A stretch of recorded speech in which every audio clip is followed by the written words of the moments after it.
Sam Presti and the Oklahoma City Thunder just pulled off one of the most perfect off seasons you will ever see. It was the Olivia Dunn of off seasons. It was that perfect. Like, you can't get much better than that. Pretty much in every aspect where they were kind of weak and not already super strong, they managed to strengthen. And even in their not so weak spots, they still got stronger at other spots that they didn't even necessarily have to get stronger at. And that just shows you the amount of skill and talent that someone like Sam Presti gives you. And I'm getting into like all the moves they made individually and all that a little bit later in this video.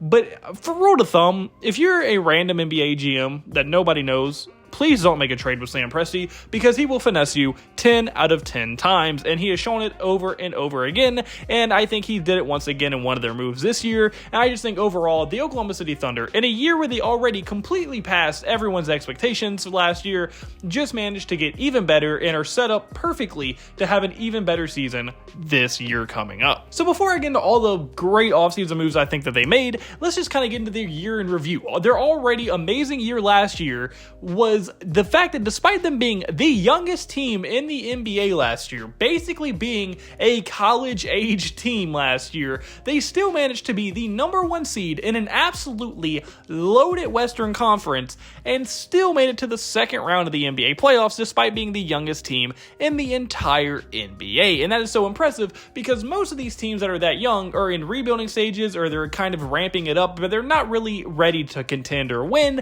But that is simply not the case with the OKC Thunder, as they showed that they could be legitimate contenders right off the bat, and they lost in 6 games to the team that would ultimately end up making the finals in the Dallas Mavericks. And the Dallas Mavericks, I mean, they gave them all they wanted. Like, OKC easily could have made that a 7-game series, and it was a very fun series to watch, even though it was only 6 games. So they were able to put the runner-up of the NBA Finals in an absolute grueler of a series, which is an extremely impressive feat, coming from, like I said earlier, the youngest team in basketball last year. And now most teams probably would have been like, look, we're good. We got good team. We have tons of potential. Like, we can just kind of bank on the development of our young core and just go from there. But that is not what Sam Presti and the OKC Thunder are going to do, and are they ever going to do, as they just went on and said, nah, we're just going to hit home run after home run after home run and already make this stacked 1 seed caliber roster even better. And they did it by a large margin,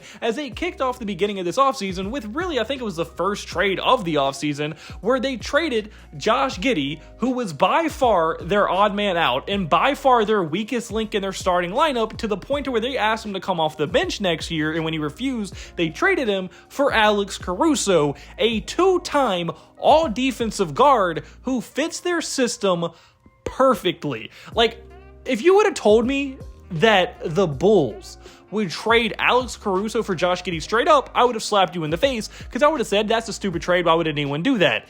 Well, what did the Chicago Bulls go do? They went ahead and did that, and that is exactly why unknown GMs who have a track record of not being the greatest or making the best decisions should not make trades with elite GMs like Sam Presti, because Sam Presti will finesse you, and that is exactly what he did. He gave you Josh Giddey, who is a fine young player, but you already have a Josh Giddey and Lonzo Ball, and you didn't get anywhere near the same value as you're getting rid of one of the best defensive guards in the league, who can still shoot very respectively from 3 and get a bucket when he needs to. And he's not going to be asked to do much on offense because of how good the OKC Thunder already are. So he just fits their rotation so perfectly, and now makes a trio of Lou Dort, Cason Wallace, and himself. And that is one of the hardest defensive trio guards in the entire NBA you are going to see. And it is going to be a nightmare for teams year around. And they didn't stop there, as when free agency kicked off, they decided to fill their biggest hole, which was backup center, by signing probably the best free agent center on the market in Isaiah Hartenstein. Now look, I'm not as big on Isaiah Hartenstein as most people. Look, the guy's a role player. He's not some star level center that everybody randomly made him out to be, but he is a fine player. He can block shots. He's a good rebounder, and as a backup big, he is perfect for the Thunder, because now, like last year, they kind of had problems. Like when Chet would go out, they didn't have another guy like Chet that could grab boards, block shots, and really kind of keep the same things that Chet does on the defense side of the ball. They didn't really have anyone that provided the same thing like that when he checked out of the game. But now with Isaiah Hartenstein, they get a more than capable body who can grab boards, block shots, and even end, he isn't horrible on the offensive end either. Now, obviously, he's not Chet on offense, but he's not terrible there at all. And he is going to be able to pick up a lot of the slack that Chet leaves when he subs out. So him as a backup center is unbelievably much better than what they had last year, which was just Jalen Williams. Now, don't get me wrong, Jalen Williams is fine. He can take charges. He plays good defense. He just doesn't have the size you would want your backup center to have. And now they have a guy with good size, with a good skill set that should make this rotation even deeper and even scarier than they already are. And although that was by far their biggest signing in free agency, they still made other moves that I think are going under the radar. Now, they didn't add anyone after that, but they did re-sign guys like Isaiah Joe and Aaron Wiggins. Now, both of those guys probably aren't the biggest names in your head, but those are both guys that have been with the team for a few years now, and they've been a pretty solid piece of rotation every one of those years as well. And they're just solid rotational guys that you don't want to lose, and you want to keep your chemistry up. And they were able to keep that core together, keep the chemistry there,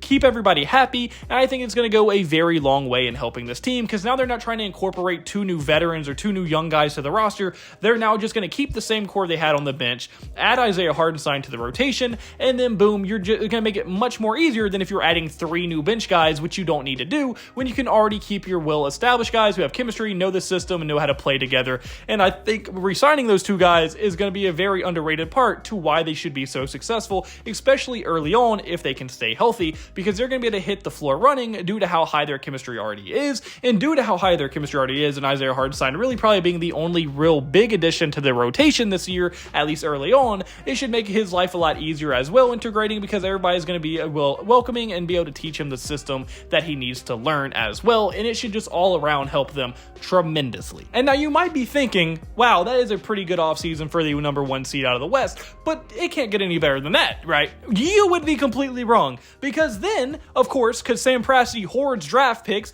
like Drake hoards miners in his basement, he got 3 picks in this class where they made, in my opinion, 2 very good selections and 1 kind of ass selection. But the 2 good selections more than make up for that. So in the draft, their first pick was 12th overall pick Nikola Topic. Now, Nikola Topic is kind of the guy that I'm a little on. Like, at best, he's Josh Giddey. And I think most likely he's just going to be an okay rotational guy, probably, or maybe even a low-end rotational guy. I'm really not high on his upside, and I think for a team that just traded Josh Giddey to kind of get a worse version of him in return in the draft isn't the best decision to make.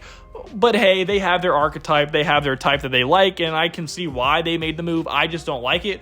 But where I really like this draft is where the next 2 picks were, which is Dylan Jones at 26, who I think could potentially be the steal of this class. I had him as a lottery talent. He can literally do everything on the floor. He has good size. He can defend 1 through 4, 1 through 3 very effectively. He can score at all 3 levels. He can shoot the ball. He can rebound. He can pass. He can literally do everything on the court effectively. And he's going to be coming off their bench, and I think he will become a very solid part of the rotation this season and should give them very solid minutes, especially if someone goes down with an injury. I think Dylan Jones is going to be a huge part of this team short term and long term, and I think they hit an absolute home run in selecting him.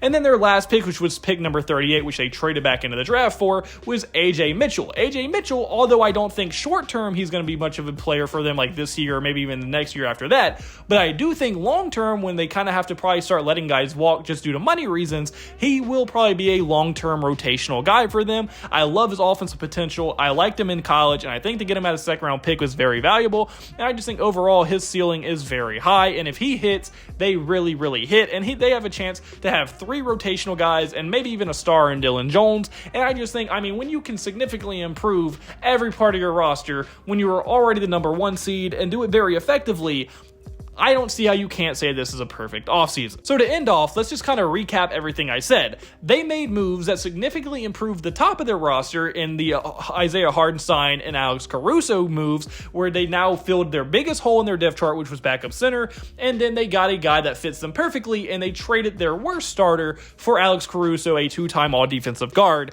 which is extremely, extremely important. And then they also kept their core together in the middle in Isaiah Joe and Andrew Wiggins, and they really didn't lose lose much. The only person they lost was Lindy Waters, who wasn't playing for them anyway last year, didn't have consistent minutes, so that's not a big loss, and it won't hurt their chemistry. But the two main guys that they needed to bring back, they kept their chemistry together. They're going to be hit the ground running, and the middle of their roster is just as solidified as it already was. And then even the bottom half of their roster, which is mainly consisted of young guys, they even improved the upside of that, as I think they already had a good amount of upside down there, but they still now have guys that they added like Dylan Jones, Nikola Topic, and AJ Mitchell, two of which I think are going to be rotational guys very soon, and then maybe even AJ Mitchell in long term I think will also be a rotational guy. So now obviously Nikola Topic has a torn hamstring, so he can't play at all this year. But overall, I think the bottom end of this roster got infused with even more young talent, which is crazy to say for this team, but I think they even make the future of this team that much brighter and that much more fun to think about. And I just think overall, Sam Presti somehow pulled a rabbit out of his ass, made a perfect offseason for an already elite level team, and I would not be shocked at all if we see the OKC Thunder in the NBA Finals at the end of next season. But unfortunately, guys, that's more for this video. So comment below, do you agree with me? Do you think the OKC Thunder just pulled off the most perfect offseason we've ever seen? I want to hear your thoughts in the comment section. What moves would you made? Do you think he made the good moves? I really want to hear our thoughts in the comment section below. If you like, point to the like button and subscribe button to me. That's so reward me. And I hope you have a blessed day, because I had a blessed day, so you need to have a blessed day. All glory to God. See you in the next video. Goodbye. Boo. Blah, blah.